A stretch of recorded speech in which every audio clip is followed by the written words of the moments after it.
What's up, ladies and gentlemen of the interweb? We have once again made it to the end of another month. This year is flying by, and just as we do for the first video of every month, this is August 2025's video game pickups and video game adjacent today actually as well. The first two items we're going to go over is not technically strictly video game related, but the first item I did want to talk about because it is adjacent, and the second item you can make the argument that it is, and that is the soundtrack to K-pop Demon Hunters. So the reason I wanted to bring this up is because this is a Sony movie. This is a Sony movie that looks like this. They said they couldn't make the Jak and Daxter art style look good, but look at K-pop Demon Hunters. This is proof that they can make the Jak and Daxter style look good in a modern, realistic fashion if they really want to. So now that we have K-pop Demon Hunters, that proves that they were just being nonsensical this entire time. It is 100% possible to do a stylized, cartoony Jak 4 and not have it look silly. So now that this has gone on to become not only the biggest movie in Netflix history, but the biggest movie in the history of Sony, no excuses, maybe we'll finally get that Jak 4 we've been deserving all this time. The second item on this list is actually a brand new phone. I finally left the iPhone, and this is the Samsung Galaxy S25 Ultra. So this is an Android device, which, as you know, I've been using Android to emulate PlayStation 2 and so forth for a very long time now with the Retroid Pocket. And this is basically the Retroid Pocket 5, but on steroids. I haven't tested out a lot of games with it yet. However, I did get time to test 007 from Russia with Love on Aether SX2. And if you've ever played 007 from Russia with Love on an Android device, or through Android emulation I should say, it's very difficult to run and it very much does not play very well. But for this, it actually plays really good. I had some slowdown here and there where you would expect, such as at the beginning when you get on the jetpack, but for the most part, it stays between a stable 50 and 60 FPS. It is 100% playable. So going forward, there's a good chance that a lot of the gameplay you're going to see on this channel is actually going to be recorded from the Galaxy S25 Ultra and not the Retroid Pocket 5 anymore. Just because it's so much more powerful, so I can play many more games, and as PlayStation 3 emulation gets better, there's going to come a day when I will be playing PlayStation 3 games such as Metal Gear Solid 4, which we'll get to in a little bit, on my cell phone. Mind-blowing. The next two items, now if you follow me on Instagram, you already know about this, and if you don't, you should definitely go ahead and follow me. That is two PSPs. I'm on a mission to get every single PSP color variant that ever got released, and now I got the indigo blue and I got the default black 1000. I never had a black 1000 actually. Now unfortunately with this one, it does work fully, but it makes a weird sound when you're playing UMDs. This one flawlessly, no issues, no problems whatsoever. So I'm actually very happy with this. This is now going to become my main way to play PSP games before I decide if I want to play them on the Retroid Pocket or the Samsung Galaxy now. So I'm very happy to have these, and not only these, but the blue one actually came complete in box, which makes me very happy. And what good is buying some brand new PSPs without some brand new PSP games? I finally got Flat Out Head On. Now, when I was a kid in elementary school, I wanted this game so bad I couldn't even see straight. However, obviously when you're a kid, money's tight, so you don't get to choose stuff like that. So I'm very happy to have this in my collection now. And honestly, I'm not gonna say it's aged the best, but it's still very fun, very addicting. It feels very much like an iPhone game from like 2015, 2016. And now we got some modern games to go forth before we get back into the retro, just to mix it up a little bit, the order this week, or this month I should say. First one is WWE 2K25. Now, as you guys know, massive wrestling fan, I have been my entire life. If you've been on this channel since the day one of this channel, you know before I went to college, I was actually going to try to become a wrestler. So you know what this series means to me and what this sport in general means to me. So I don't gotta say too much about that. But if you aren't, then you know, I just love this stuff. And to be completely honest with you, the fact that Roman Reigns is once again the cover man, it's just so cool. Because like when I was a kid growing up, there wasn't really many people that represented me. There wasn't many people I could see on TV and it was like, yes, that guy looks like me. But now, thanks to people like Roman Reigns, Jason Momoa, etc., it's like I can look on the TV and it's like, yes, we are the same. We are the same, but different. So I'm actually really enjoying like the Bloodline storyline and everything with that. So it's really cool to see the history of the Polynesian wrestling heritage, really. And then if you follow Wario64, you already knew about this one, and that's Avatar Frontiers of Pandora. So I wanted this game when it came out, didn't get it because I'm not going to pay $60 for an Ubisoft game. Got it for 15, baby. So that was a steal. This was perfect as a steal. I've not played it yet, so I don't know if it's a good game or not, but I'm gonna get to this at some point before I die. And now, the big ticket item, the biggest game of this console generation for me, Metal Gear Solid 3 Delta Snake Eater. Not just Metal Gear Solid 3 Delta Snake Eater. As you may have noticed, I got the Metal Gear Solid Delta Snake Eater collector's edition. If you watch my YouTube shorts, you already know I've been making fun of the people who are complaining about having performance issues for this. I actually picked this game up both on Steam and the PlayStation 5. I've not noticed any, performance issues. I'm playing on the PlayStation 5 Pro, and then my PC, it's not the most powerful thing in the world. It's a 3080 Ti and 16 gigabytes of RAM, but I've noticed no issues. I've not had any lag. I've not had any noticeable frame drops. So I don't know if it's just people being nitpicky, but there's that to talk about as well. But honestly, the game as a whole, really good, really faithful remake. I just hate the controls. I understand why they did the controls the way they did, because with the new camera angle and stuff, it makes it very difficult to play. But man, gotta make those controls the way they used to be. Like, I'm gonna literally have to go through and make a custom button input just to be able to play this game with the way I have 21 years of muscle memory to play with. Because I'll be so many times where I'm gonna jump off the ledge and I'll go to press triangle, because triangle was always the button to hang yourself, and now I'm just doing a roll and it's like boom, Snake is dead, mission failure. And now back to some retro. WWE SmackDown vs. Raw 2006. So again, I'm on a big kick trying to get back all the games that I had on PlayStation 2 as a kid that I may have sold off for whatever reason, and this was one of them. If I remember correctly, I sold 2006, 07, and SmackDown vs. Raw 2008 to get SmackDown vs. Raw 2009, which now, since that was 2008, that was a lot of years ago, like 17 years ago. So it's very odd to say that out loud, but I'm in the process of getting all these games back, so I'm very happy to have this back. It has not aged well. GM mode is awesome, but as far as actually playing it and the button inputs and stuff, I don't know how I spent hundreds and hundreds of hours at my personal 2007 in this game, but somehow I did. Next up, I haven't got a chance to play this yet, but it is Burnout, the original Burnout on the PlayStation 2. So the reason I got this is I saw it on an eBay lot. I've been wanting to pick this back up again for a long time, and I saw it for $2, and I was like, you know what, $2?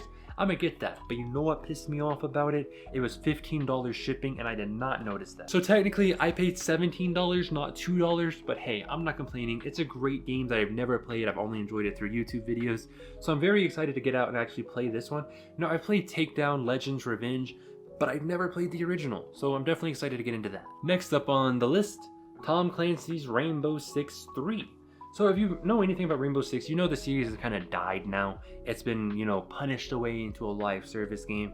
But to have the original one, or not the original, but this one, the PlayStation 2 to experience this, if I'm not mistaken, this was the last one before the Rainbow Six Vegas series. So I'm very excited for this. I have actually played a ton of the Rainbow Six 1 on the PlayStation 1. That was probably one of my most played games when I was a kid. So I'm very excited to see where the series went for the third one on PlayStation 2. Oh, I should actually add, from here until the very last game now, I bought all of this in one big lot. Like, this was like $300 of games for $100 that I got. Like, it was insane. This was the biggest gaming pickup sale that I have ever had in my life. Next up, Monopoly Party. I don't really know what to say about it. You know Monopoly already. I thought the art style on it was really cool. I'm gonna play this at some point. I don't know when I'm gonna get to it, because obviously at this point when I play Monopoly, it's going to more than likely be the Steam version or the PlayStation 5 version, or even Rento on the phones. So I'm probably gonna be a while before I get around to this, but it's interesting to have this. Next up, good old Tom Clancy's Splinter Cell Pandora Tomorrow. I've never actually played Pandora Tomorrow. I played Chaos Theory, I played the original, I played Double Agent, but I've never played Pandora Tomorrow. From what I've heard, this is kind of the quintessential PlayStation 2 variant of the Splinter Cell games. Now, I don't know if that's true or not, but I'm going into it with the impression that that's going to be the case, which is actually kind of interesting, because when you think about the end of the PlayStation 2 life cycle when Splinter Cell Double Agent came out, the version that came out on GameCube and PlayStation 2 was actually completely different than the version that came out on Xbox 360 and PlayStation 3. Completely different story, completely different levels, completely different everything. So to say that this is better than that one, I don't know, but hey, I guess I'll find out. And next up, Marvel Nemesis Rise of the Imperfects. So I've been on a really big kick lately, so I'm really glad that I got this as well. I recently went back through and played Marvel Ultimate Alliance 3 on the Switch, so I was planning to pick this up anyway, so to see this in the wallet, immaculate. I've never played this. I've heard it's a really good game. It's not technically like a Marvel Ultimate Alliance type game. I think it's a fighting game if I'm not mistaken, but it looked really fun in YouTube videos. And then the original Max Payne. I had this as a kid. I loved this as a kid. It used to scare me in the apartment sequence because it looked so much like Child's Play, because Chucky, my biggest fear of all time has been Chucky. I'm not gonna lie to you about that. So I'm really excited to go back through and play this. I'm probably gonna play this through on the Retroid Pocket. I'm not gonna really dive too much into that because I've talked about it 1,000 times, the Retro Pocket when I play on there. But it's going to be interesting to go back to the PlayStation 2 version, because the version I have been playing for the longest time has been the version that's on PlayStation 3 or through Steam. So it's going to be interesting to go back and play the original without any fixes. Next up, I was going to get these two anyways, but it was the Grand Theft Auto Double Pack. This comes with Grand Theft Auto 3 and Grand Theft Auto Vice City. So I'm very happy to have this. I actually already own this double pack on the Xbox version, but the Xbox version is completely different.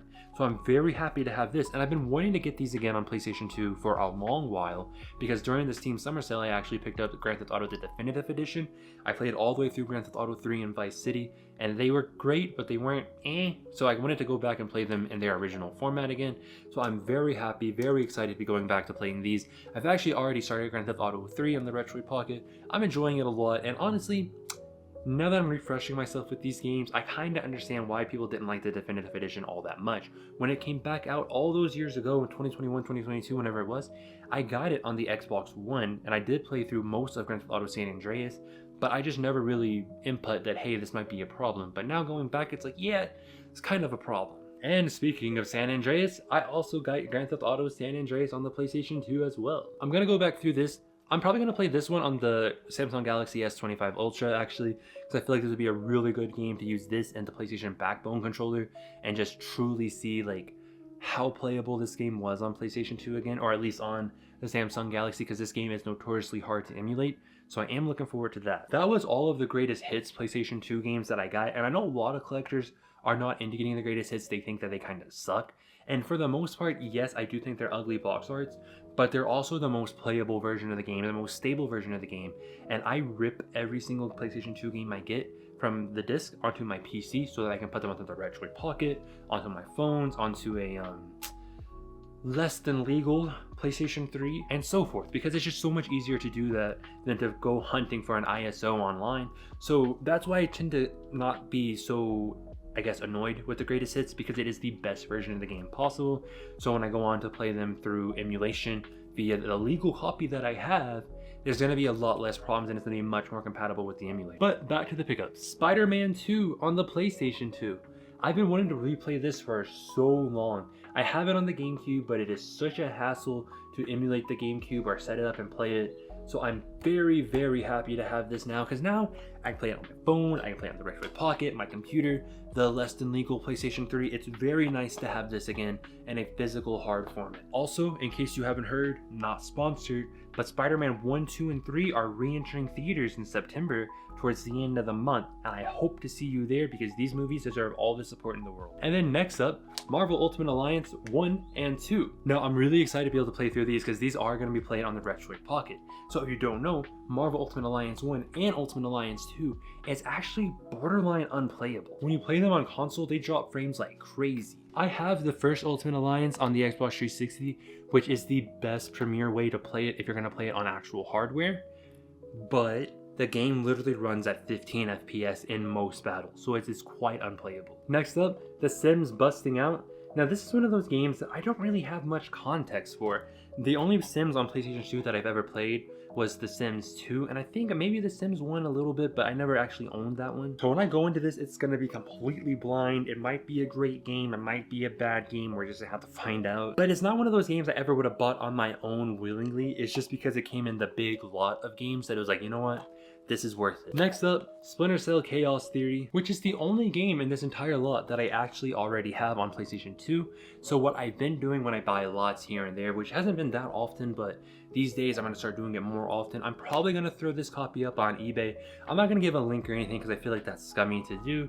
But if you stumble across it, you might end up with my copy of it. And as cocky as this might sound, just in case somebody does stumble across my copy, when I sell my copy, you're gonna know it's my copy because my eBay username is not related to anything you could find regularly. I am gonna autograph a Polaroid and put it inside and just say, hey, I'm XYZ. If you want to see this in an actual video, here's where I talked about it. So I am gonna do that as just kind of like a cutesy little thing so people know that it came from a good home. And finally, the last pickup of the month, that would be Justice League Heroes, which I've been wanting to get on PSP for a very long time. But then the fact that it was on the PlayStation 2 lot that I had bought, just insane amount of luck, really. So I'm definitely gonna go through and start playing this here probably in the next like week or two. If not, I definitely will be in October, because in October I'm going to Florida, and then in November I'm going back home. So there's going to be a lot of time away from my actual console and PC, so there's going to be a lot of time to get through this game. Still undecided if I'm going to play it via the Retroid Pocket or via the Samsung Galaxy.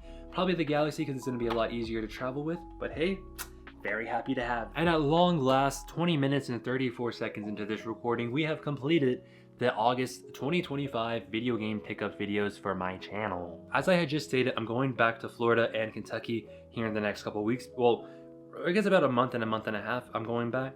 So in September and October, it's very unlikely there's going to be major pickups, and if there is, then it's going to be from a lot or something that I bought on eBay, which is the same thing I said last month, and then we ended up with a giant pickup video haul for August anyways. So whether or not September's haul is going to be big or not, we're going to have to wait and find out. But for right now, I'm not expecting it to be very big. I'm expecting it to be Silent Hill F and the other game that I cannot think of off the top of my Ninja Gaiden Rage Mount, that game.